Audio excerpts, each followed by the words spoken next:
Everyone is a star child, made of stardust and the infinite potential of the universe. This extraordinary fearless something in each of us clamors for freedom from the bonds of fear, conformity, and an ordinary life. Welcome to Dr. Durr's Living in the Sweet Spot, where practical tools and solutions from the intersection of mind-body medicine, science, and spiritual well-being awaken and empower you to live out your infinite potential, to live life in the sweet spot. Dr. Balin A. Durr here, welcoming you to Living in the Sweet Spot. Thank you for joining part 2 of my conversation with Dr. Connie McReynolds, and we're talking about her book, Solving the ADHD Riddle. It's great to be back. Thank you. Yeah, so I'm so glad to have you back for this part 2 of the conversation, because as you well know, part 1 was so rich and had so much details and information, so that I knew we were gonna have to do a part 2. So thank you for this, right? So where we left off was we were talking about some of these strange ideas and some of these ideas, these I think challenging ideas that we come up with about what having this kind of functioning or different functioning in our brain, what it means about us in terms of who we are and our character, but those beliefs that actually interfere, with us getting help and with finding the solutions so that we can be successful and learning how to work with our brains as when we have processing, auditory and or visual processing difficulties. And then we were going to get into, what that treatment looks like as it refers to the work that you're doing. Mm-hmm. Right. So what I like to remind people of, to just kind of start with, is, right, the body can't live without a brain, right? If it's walking around without that, I think that at the very least you're a zombie, if not in trouble. So what's going on. I don't want none of that. Either one of those. Right. So we need a healthy, functioning brain, and we need to learn to work with it as it is. So let's talk about what are those thoughts that we come up with, those beliefs that come up, that people come up with about what it means, but that they get in the way. And there are a lot of them. So, first and foremost, it's that, well, this is just willful bad behavior. So if this child just really, could pay attention and do what's told to do, then everything would be okay. So there's that myth. It's like, oh, well, this child's just meaningfully being disobedient. Mm-hmm. And we need to just bear down on this and just get tougher with this child, because clearly this is just a behavioral problem and we're just not parenting well. And so that's the other piece, is that it's a parenting problem. And they need punishment. Yes. And it's all about punishment, taking things away.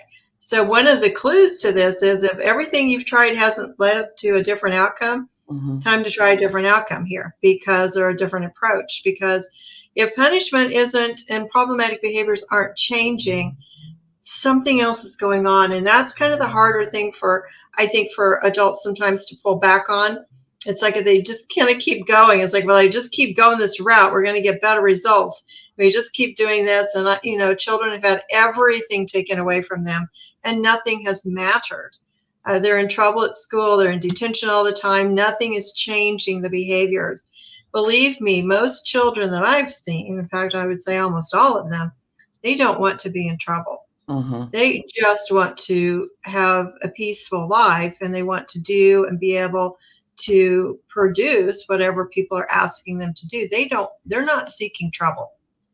They are not seeking trouble. Now, by the time they get to be angry teenagers, you might have a situation with some behaviors, but we could talk about that, a little bit later here. What I'm really talking about on the front end of this is, if all the interventions that you've tried, if the punishment, the reward system, and nothing seems to be making a difference in this child's life, we need to dig down a little bit deeper. It's also not about bad parenting. And so that's the next piece that I really want parents to hear is, you're not a bad parent. If this child has auditory and visual processing problems and can't hang on to what you're saying, no matter how many times you say it, it isn't a situation of you not trying hard enough and of your child not trying hard enough.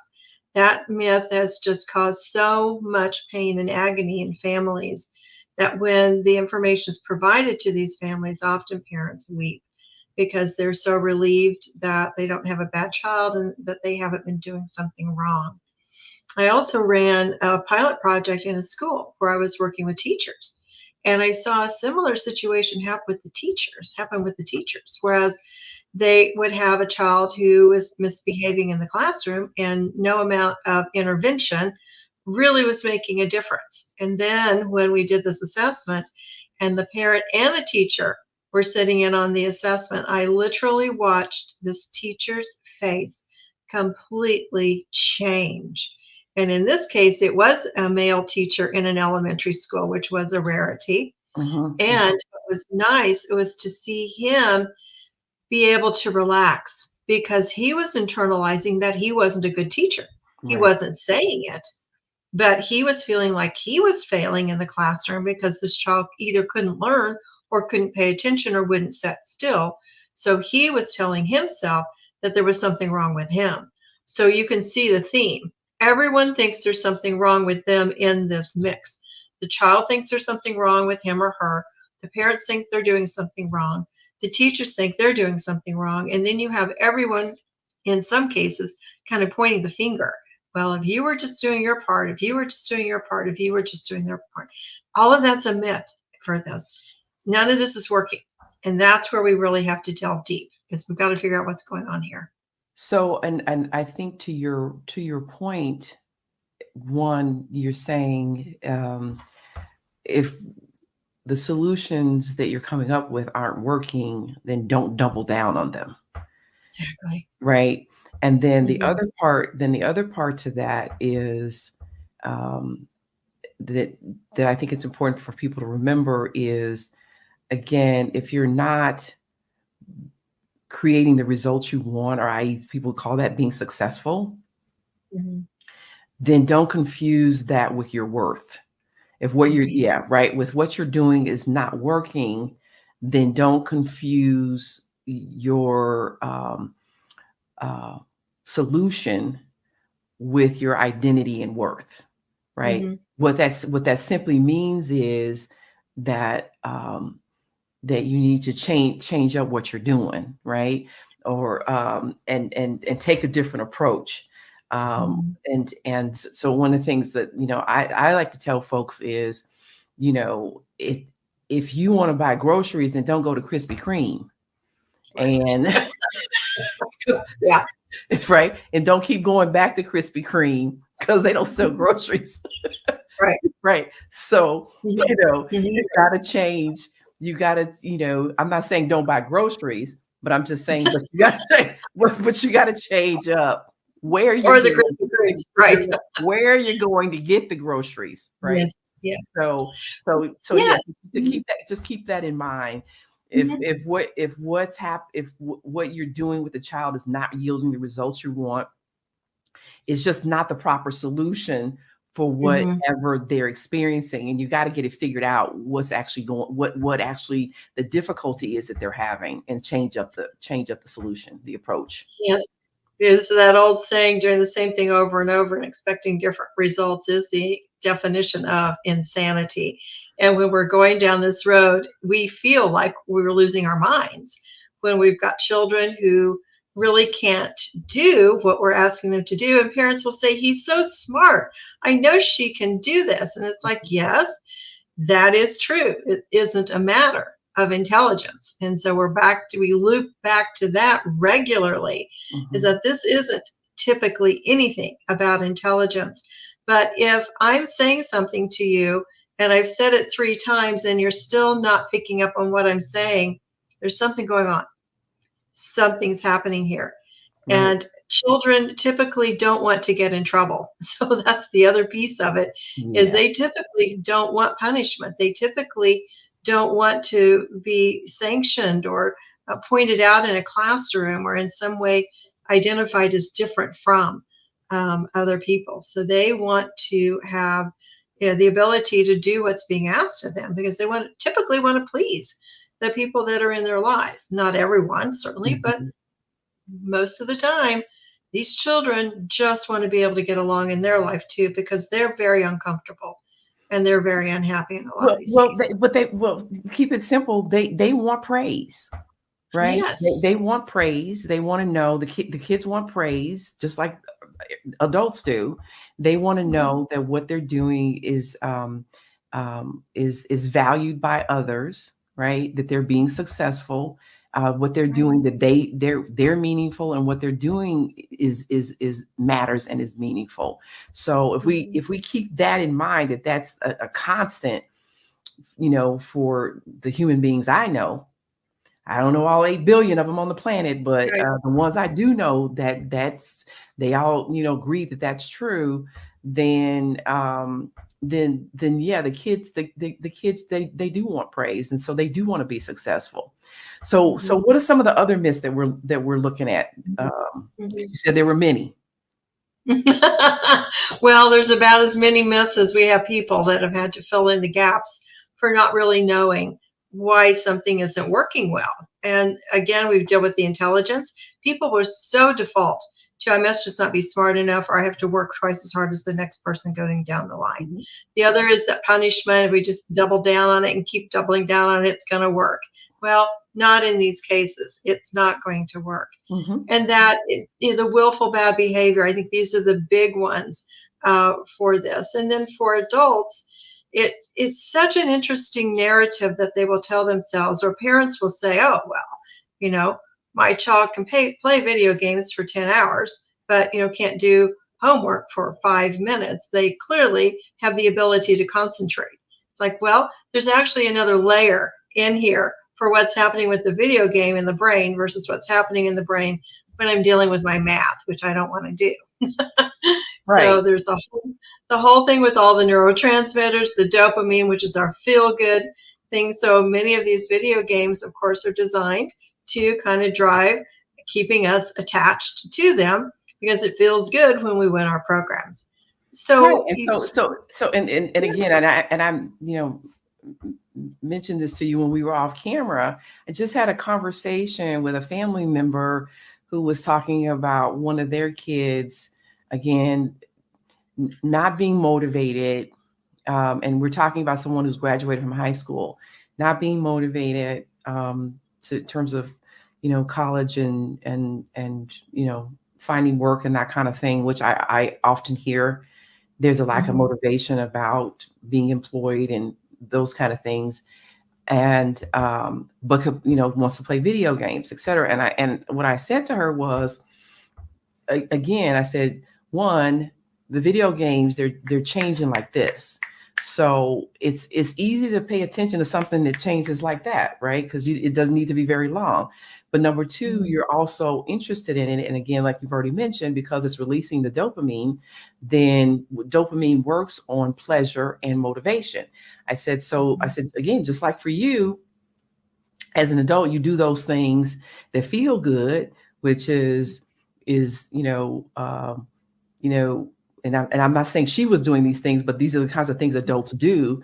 They eat, drink, smoke, and have sex, right? I said, why? Because it releases a dopamine and it feels good. And, and then of course I threw in a little bit, and of course, but if the sex don't feel good, that means, as Ludacris says, you ain't doing it right. So,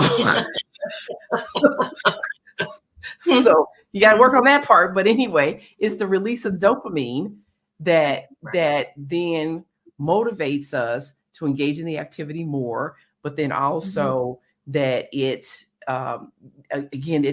pleasurable, it's enjoyable. So of course we want to engage in those activities that feel good and of course motivate us to continue to participate in that. So of course, that's why, as you've already talked about, why kids can play video games for hours and hours and hours, because it feels good. It's enjoyable. It's fun, right? It's much funner than doing that dry, boring, detailed,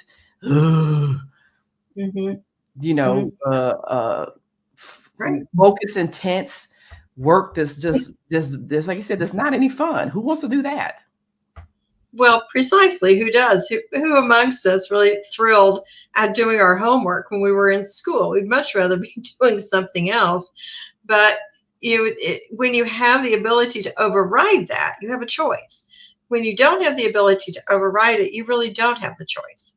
And so that's the other piece of this. It's kind of assigning a little bit of blame sometimes, maybe trying to shame people into doing things differently. And we see it. It's like, well, if you don't do this, all of those kinds of things that go on, or the embarrassment in the classroom that sometimes happens where children realize that they can't do what someone else has done in the classroom. That can really kind of come into play. And I often think about, the adult, the man who walked in one day and had told me he'd lost a lot of jobs and he couldn't figure out why. He just thought he wasn't very smart.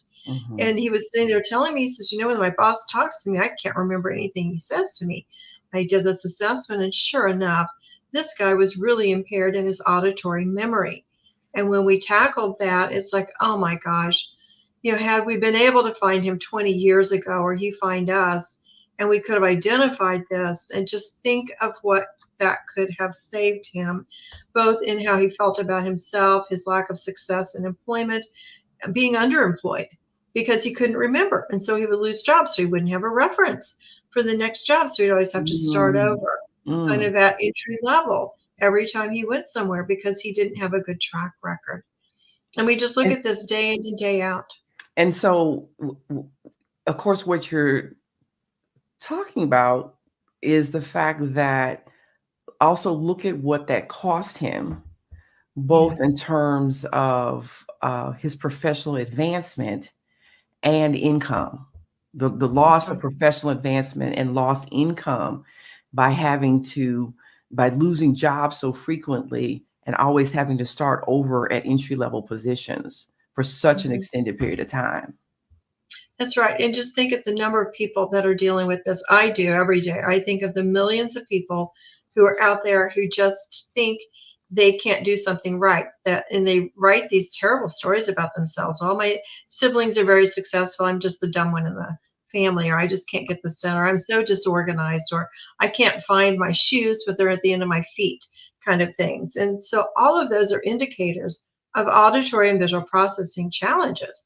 And if we could just catch this, and kind of my whole mission is if we could catch this when people are young, and we can get this under control and really get the brain tuned up, we know as educators out there, and anyone in elementary or K-12 know, that children up until the age of third grade, the end of third grade, are learning how to read. And if I can't attend long enough to be able to formulate the understanding of words and language and read and comprehend, that's another thing we measure is comprehension, then from fourth grade on, children have to use reading to be able to learn. And so here's our breakpoint. Including math. Yes, exactly. So it's so interesting. Parents will sometimes come in and say, kindergarten, K-3, all this went well, and we got into middle school and everything fell apart. It's like, well, then we find out that there's auditory and visual processing problems, which is exactly where it's going to start showing up. If this child hasn't been able to successfully learn good, strong reading skills and comprehension skills, now it's really going to start showing up. And now this is where the trajectory starts with children who start getting into more and more trouble in junior high. We see more and more trajectory for this for boys and girls. And then by the time they get into high school, they may be so far behind that we end up having a lot of dropouts when it comes to children not being able to be successful in high school. And if you start going back, you'll start seeing where that was breaking down. And it wouldn't surprise me at all if in most of these cases, we would get clear back to third grade and check the reading scores and see where these children were. We might have some pretty good insights into what has happened here. And also in terms of what you're talking about too, I think it's also important to distinguish that from, say someone, speaking personally, someone like myself, who, as I say, I've got so many plates spinning in terms of things that I'm doing that, I'm kind of going, where did I put my keys, or where's the phone or whatever? And I'm just kind of going, and at some point I look at somebody and kind of, it's like, is my head attached? Because if it wasn't, I'd leave it somewhere, right? It's just, that's really different than what you're talking about. So, so there's that. And then I know one of the other things too, of course, people bring up is a character issue. Right. Besides, is characters. What does this say about me and my character? We'll talk about that. Well, yes. And I think the gentleman who lost all the jobs, I mean, if we look at that, how he formed himself about his character and how employers formed their ideas of who he was as an employee, that's a clear case of really kind of mischaracterization of what was happening with him. He couldn't remember what his boss was telling him to do. It literally went in and out the other. He couldn't hang on to it. So we assume that, and I don't know how many times I've had families come in, and I'll share this. So we're testing the child, and then one of the parents will say, I think my spouse is pretty descriptive of my spouse here. And prior to that, it was like just the husband. I had a situation where the husband did come in after we'd worked with the child, and the telltale mark that he was getting better is that he could remember what the grocery list was that wasn't written down, and he could actually bring home the items from home that his wife called him to bring home on the way home from work. Up to that point, she thought he was just, goofing off or whatever, and just was willful, not bringing whatever it was home that she needed that evening. And then when we did the assessments and realized, it's like, no, there's a whole lot going on here. This auditory sequencing memory is shot. It's not here. We tackled that. And then he actually called me and he said, I just want you to know that without a list, I got everything she needed today. Wow. Well, and I'm sure with some people, even with a list, that they won't get everything. So exactly. But yes, exactly. That's also a great point too, to remind people that because you are talking about brain structure and function, that these kind of auditory and visual processing difficulties can be inherited, can be passed along, from one generation to the other. And so, that is, a question that I will ask is, does your child act like anybody else in the family on either side, right? And then, and sometimes you get they're just like, one parent or the other. They're just like, cousins so-and-so, or uncle or grandma or grandpa so-and-so. We do hear it. And then there's always the question of, is this nature or nurture? And I say yes. Because yes, it's all a factor. It's all a factor. How we grow up, our genetic is a factor, but our environment is a factor. And so you can't really kind of pull all that apart with this. And what I'll tell people is, how we got here, we may not be able to figure it out. The thing we can figure out is how we're going to go forward. And that's what really matters. Is from today forward, this is what we can do. Yeah, absolutely. So since we've talked about, some of, and I think the big obstacles, and I think again, someone in terms of character, folks tend to think sometimes therefore unreliable. Then there's also issues of, of weakness. We've also already talked about, intelligence and those kind of things. So before we go on and talk about one, what are the options in terms of the work that you're doing, and then also how do you go about getting help, right? Let's pause and take a break, and then we'll come right back.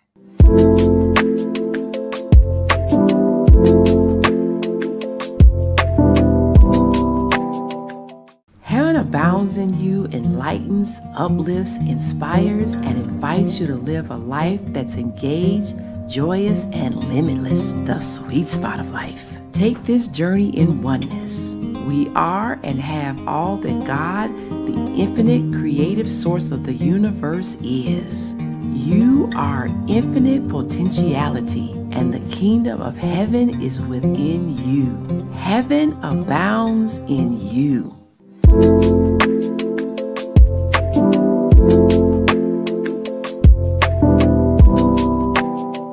Hey there, Dr. Durr is here with Dr. Connie McReynolds, the author of Solving the ADHD Riddle. So when we left at the break, we were talking about some of those myths that people believe that actually about what ADHD is and why it's happening, and then how those then interfere with treatment. And so and then next we were going to talk about the unique treatment options that you offer based upon the work that you're doing and your book, Solving the ADHD Riddle. Yes, thank you. So really, this really goes back about 15 years to when I started this institute out here in Southern California at a university, and started kind of learning about this. And I started with a pilot project, which was, we heard about it. A colleague had said, hey, he's using this in another county with children who are struggling to learn how to read, and that they were getting good results with it. And he said, I really think you guys ought to check into this and see it. So we did. I had great support at the time from the university. It was a creative place, and there was a lot of things that I had the ability to kind of pull together and pitch and do, and it was really exciting to be able to explore this. So I just said, okay, we've got to figure out what this is. I'm not going to pitch this to the community until I know it works. So we've got to set up some pilot projects. And we did. So we set up with the intent of studying this for a year. And so I had two groups, one children with ADHD and another group veterans with PTSD, because I really wanted to help both of those groups. And so we just put the call out to the community and just said, we have this new program we're using. We think it's going to work. We can't guarantee anything, of course, but we'd like to just open this up. If you have a child that's struggling to learn or struggling to pay attention, or if you know a veteran who's struggling with PTSD and would like to refer them into us, we will do this. And so we started doing that. And I thought, okay, we're going to do this for a year. Well, it was about 3 months down the road, and the phone started ringing. And this woman called, and she said, it wasn't me. So sorry. It's okay. No, it wasn't me calling. Dr. McReynolds, I got these patients that don't want to take medication. What you got? No, it was okay. Yes. Well, this was a woman in the neighborhood of one where this child lived that had been coming to see us, and she said, I don't know what you've done to my neighbor's son, but my son needs help too. Can I come in? And I said, sure, absolutely. She says, well, my neighbor's boy is behaving so much better. I can't even believe he's the same child. This is incredible. What are you doing? So we had the conversation, and I joke, it's like 3 months in, the phone started ringing, and 15 years later, it hasn't stopped ringing because it works. And so we're word of mouth in this community. I've been doing this for 15 years. I've gone out and done a lot of presentations, and this is really an opportunity to get this out to the broader community, to really have these conversations about what we've learned. And I've learned a lot. And a lot of what I've learned is that the brain is very malleable. It's this whole term called neuroplasticity, which means we are capable of training our brain, and it doesn't matter if you're 3 or 93. And I have people literally 3 years old and 93 who are doing this at this point in my clinics. I recently put...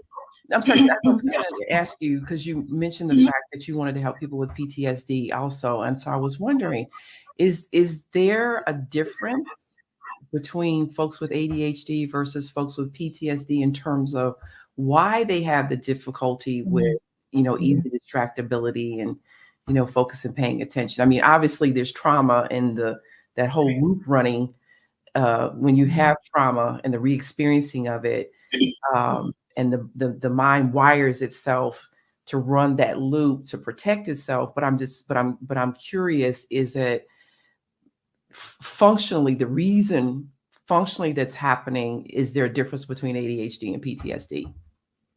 Well, I think functionally, yes, there is, because when we're dealing with PTSD or anxiety or anything on the spectrum of what I call the spectrum of anxiety, then we're dealing with the amygdala system in the brain, which is our survival unit. It's our fight, flight, freeze unit.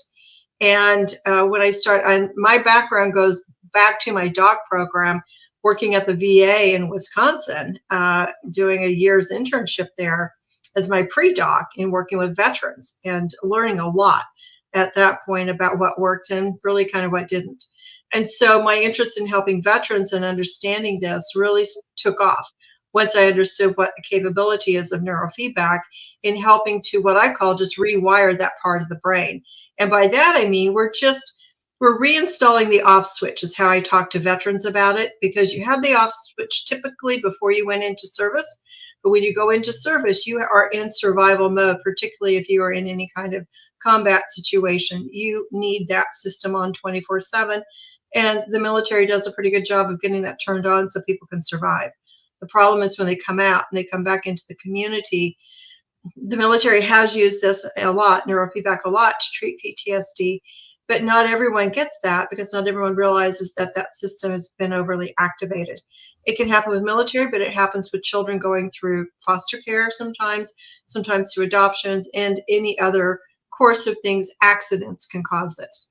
And I just want to throw this little part in there. The other thing too that people may not realize about the amygdala, it's the fear survival system, like you said, the fight or flight, but it's also strongly tied to the memory portion of the brain as well. So so that's another way why, in terms of when you're talking about the on switch being on, that the memories of whatever you experience that keep that system, activated instead of turning it off. Well, yes, and sensations, whatever was happening during the traumatic event, if there's a smell, there's a sound, there's some visual thing, those are those things that can cause what we know to be flashbacks, which means the person is just kicked back into that memory and they're reliving it as if it were happening right now. They don't have control over that. And so that's another myth that we really want to bust out of here, is that people have any kind of control over that, because they don't. This is just the survival mechanism of the brain. And with the neurofeedback, what's great about this when we treat this with neurofeedback is they don't have to engage in the talk therapy. And I've talk therapists, is what I've done for 30 some years, is this. And then I realized that for some people that didn't work very well, and in some cases it made it worse. And so for those people who have the trauma response and don't do well with talk therapy, this is a very viable alternative, which you don't have to go into that. You're just coming in and we're just doing brain training with you to get that system rewired. So I talk about putting the floor back in the system, because it's been up to the ceiling for so long. We have to reinstall the floor. We've got to get that system to come back down, to calm down, so that the brain learns it's okay to be calm. You don't have to be on 24/7. So if it's okay, I'm gonna borrow those two from you. We gotta learn to teach the brain to turn the off switch back on, put it back on the off switch, reinstall the off switch, and we got to reinstall the floor. Yes, that's great. We've got to get this down and turned off, because if you're stepping off a curb and something's coming at you around the corner, you need to get out of there. So you don't want the system shut off completely. You never want that. This is our survival mechanism. You just don't need that thing pinging at 3 o'clock in the morning because a dog down the street's barking and you're on high alert thinking there's someone in the neighborhood getting ready to do something harmful. Right. So, or waking up during the middle of the night, swinging on your partner. That's right. Because you're in the midst of having a nightmare.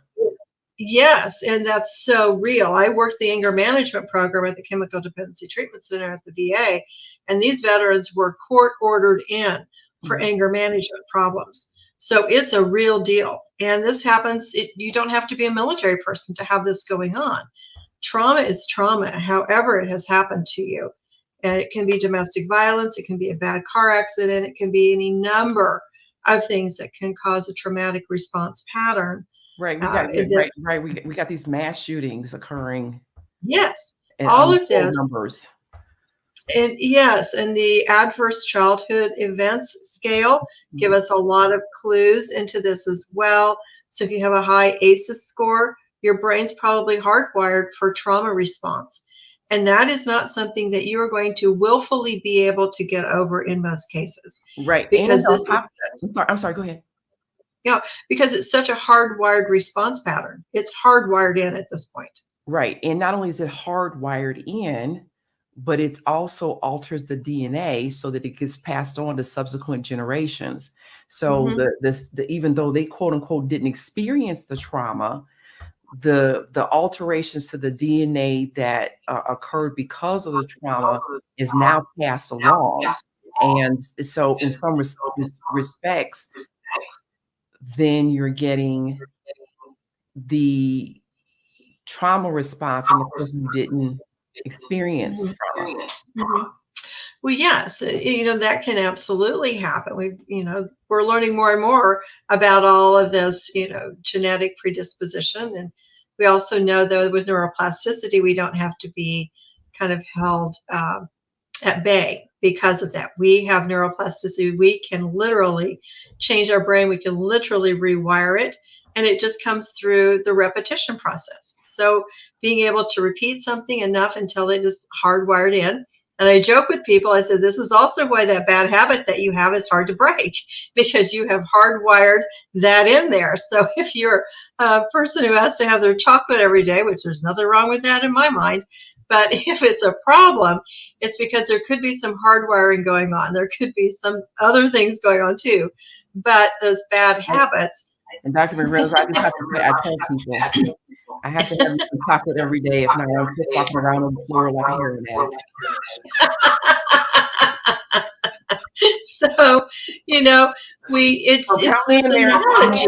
Yeah, we have these habits, and to break that habit, when I go out and do trainings, I had some really cool clips of the brain and these neurons and dendrites actually connecting together when a pattern came together and it got hardwired into the brain. And then there was an example of where one pruned away. So when we don't use a pattern that we're wanting to change because we're trying to build something new, then that old pattern will actually get replaced. So we can replace that old pattern. That little thing will disconnect because we're reconnecting or building new neuronal pathways, which is what the neurofeedback does. It's literally just doing a repeated pattern enough to where the brain can learn how to function in these areas that we find with this assessment. So we're able to train the brain, and it holds. That's the good news about it. So let's get into that. Let's get into this stuff. Let's talk about this non-medicine approach. It's a non-invasive process. So when I go out and do presentations, I talk about putting sensors on people's head to read their brain waves. Their eyes kind of roll and kind of turn a little bit because they're thinking I'm going to be doing something to them. And I actually take a little headset out and hook it up, and I'm wireless, and I'm running this, and I'm showing them what's going on the back of the screen behind me of demonstrating attention or relaxation. And the key is here, we can literally train the brain. And people will go, well, are you going to shock me? And I finally came up with a response to that, which is, no, we won't shock you, but your results could be shocking. And so with that, we can move on to the demonstration. and then I'm not nerve-wracked, Dr. McReynolds. What? I'm sorry. Not nerve-wracked. You're not, it's cutting up to, so sorry. I'm not nurse-wracked. Oh, yes. I'm Dr. McReynolds. Right. I'm not Nurse Ratchet. Exactly. We're not going to give you that. We're not doing the lobotomy here. We're actually just helping you learn, and it's a very empowering process because you are learning how to train your own brain. You get the feedback. So neurofeedback really is a lot like biofeedback, which we used to use a little sensor on the finger to measure your pulse. Maybe we're measuring your respiration. And then we're teaching you how to slow down your pulse with your respiration. And you got biological feedback on that, which got shortened over the years to biofeedback. Neurofeedback is reading brain waves and it's fed into the computer almost instantaneously. And through the use of the programs that we use, you're getting feedback as to whether or not you are demonstrating or manufacturing or holding the attention brainwaves long enough to make a change. And so for the example with the headset, if I'm demonstrating attention and manufacturing enough attention, the little bar goes across the bottom at the bottom, the kind of the power bar, but then I'm also going to blow up a barrel using this wireless headset. And to do a calm brain, it's powering up the meditation brain waves on that, and then this ball will float in this demonstration. And so the key is that people really get to see they have the power to both run the computer, but to also change their lives. So it's a very empowering process because you are in charge of being able to retrain your brain. So kind of like going to the gym. So you go to the gym to strengthen up your muscles. This is kind of a gym for the brain. The good news is you don't have to keep coming back forever with us. We get you done and get you out the door. So how does training your brain using a sounds like a video game? How does that translate to doing schoolwork, especially like reading and meticulous and detailed? Well, for inattentiveness, let's just start there. Let's say I can't focus on anything. I can't maintain my attention. I can sit there, but I'm drifting off all the time. So if we're able to help the brain maintain focus, develop a stronger focus ability so that you can choose where you're putting your attention, then you can sit down and do your homework. So the key to this is not to just develop this and do it for 30 minutes 2 or 3 times in my clinic. This is about this transferring into your life on a regular moment-to-moment basis, which is what we're always looking for. Is this making a difference in your life at home? So if I can't remember what someone is saying, but we're able to train up that auditory processing part of the brain and train those neuronal pathways and strengthen them, and then suddenly someone's telling me something, or I'm telling this child something and they can remember and go do it, that's life-changing. That means there's been an impact in that child and that parent and that teacher's life. And the same for the employee who couldn't remember what his boss was telling him. If he now can remember, that's changed his life. So you're saying the training then is not task specific, meaning it's process specific. So when we run this assessment, those 37 areas of auditory and visual processing, those areas that are weak. So let's say in this particular case, the processing speed is slow. And so that means this person cannot keep up with what's being said to them, or even if it's visual slow processing speed for visual, they can't keep up the pace with what's happening up on the board to get it down on their paper. But if we specifically train to that, so you can imagine a menu of programs that look like low impact video games. We create a training plan based on those findings. And through the repetition of that, usually about 20 times, we come back and reassess. We're going to measure progress on that, and we can measure the changes in what's happening in this person's ability to retain information. There could be memory problems that are impacted. It could be processing speed. It could be stamina. Some people don't have the stamina to get to the end of a task. They wear out. They're worn out. And so we actually build the stamina for them so they can get to the end of the task. They can get there. And so this is really individual, very specific to each person based on what their assessment results are at the front end. And then after every 10 hours of training, we come back and rerun those assessments and we do the comparison. Most generally, people have made progress. There may be a few areas still remaining, so we'll build a secondary training plan for them. In some cases, people are slower to respond, and so it takes a little bit longer to get through. Some people get done faster. So it's a very individualized, unique training plan that each person gets based on what I call kind of their unique thumbprint of this assessment across these auditory and visual processing problems. All right, then. Well, let's take a quick break, and when we come back, we're going to get into how do we access those services.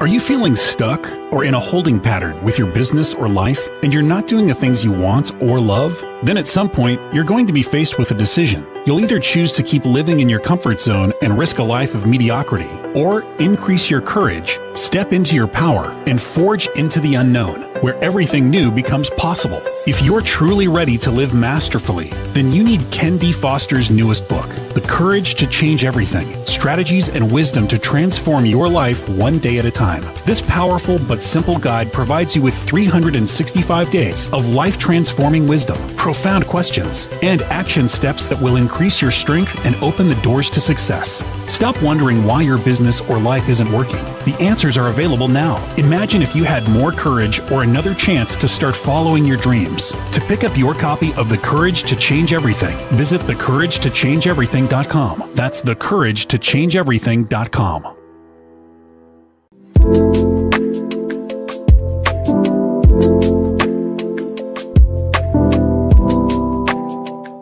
Hi, I'm Dr. Durr, and I'm here today with our expert, Dr. Connie McReynolds, who has developed a process called Neurofeedback that helps with a non-invasive treatment of ADHD. She's also the author of Solving the ADHD Riddle. So when we left, we were discussing how neurofeedback works to treat ADHD, and you also work with people that have PTSD.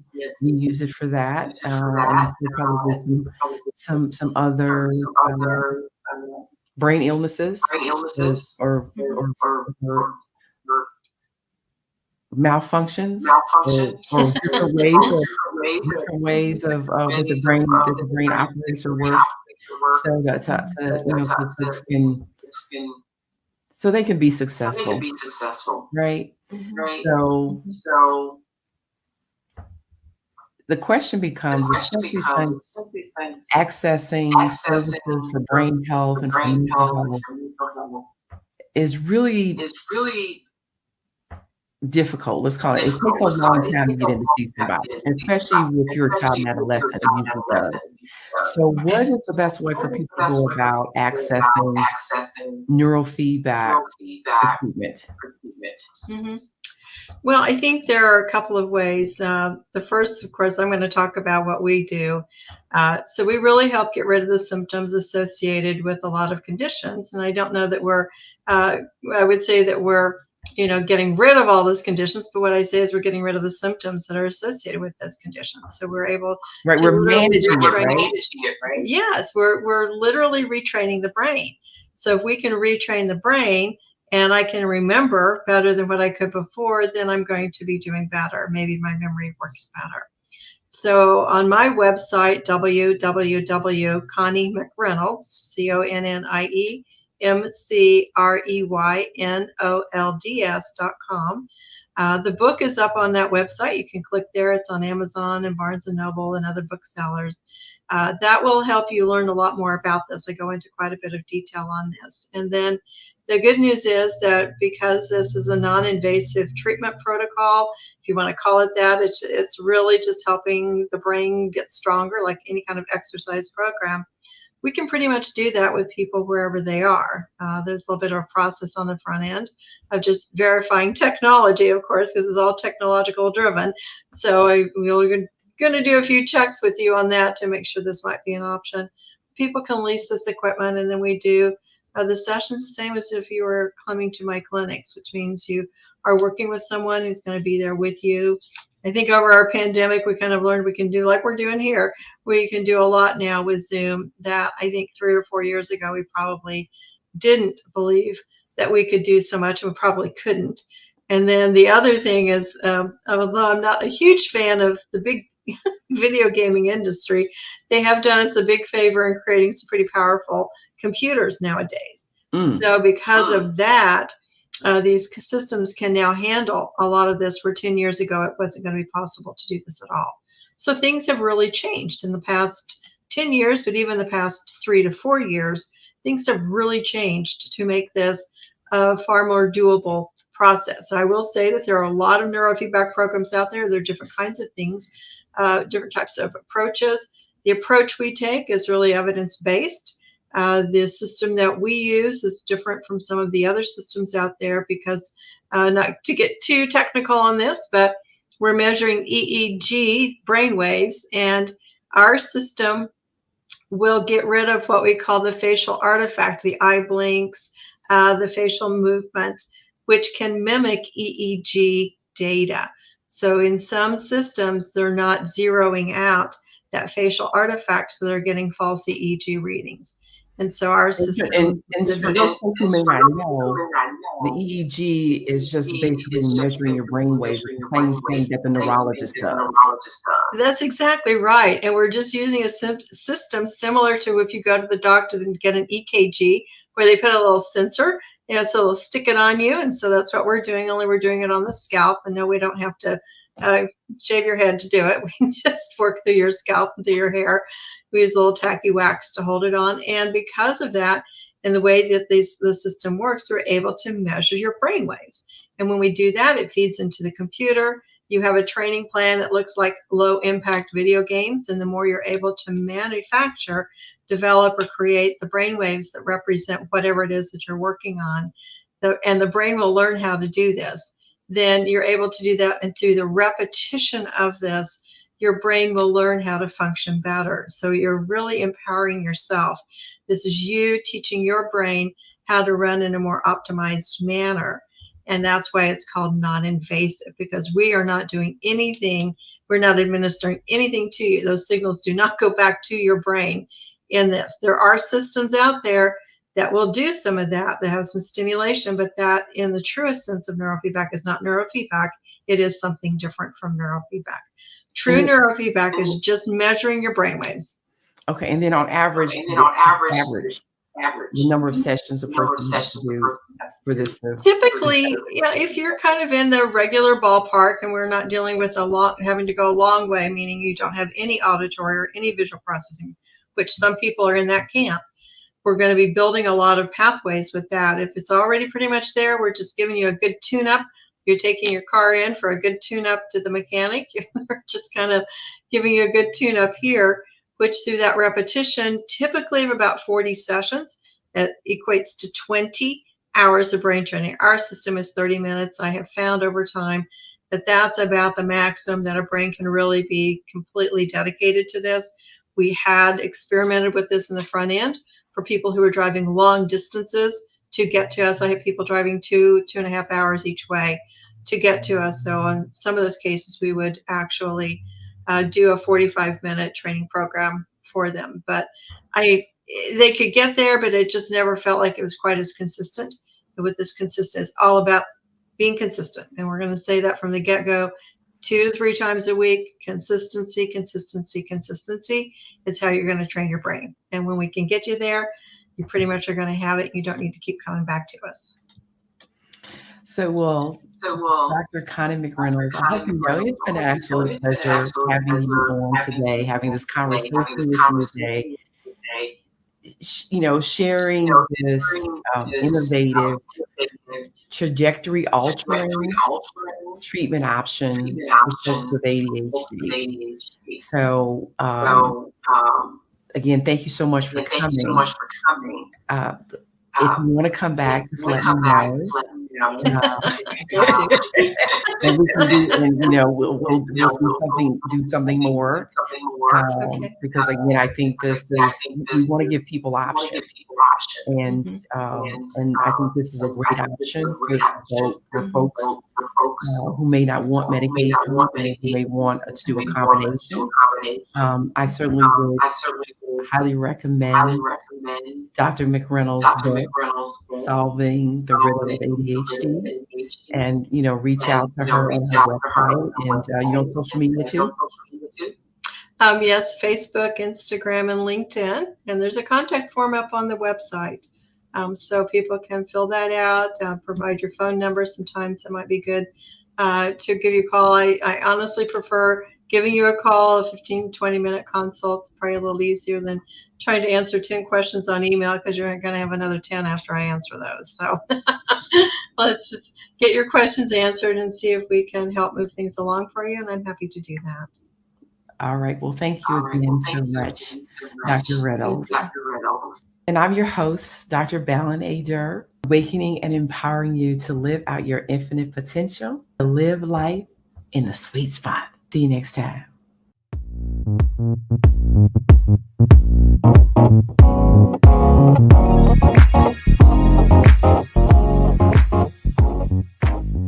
Thank you for joining us today in the sweet spot.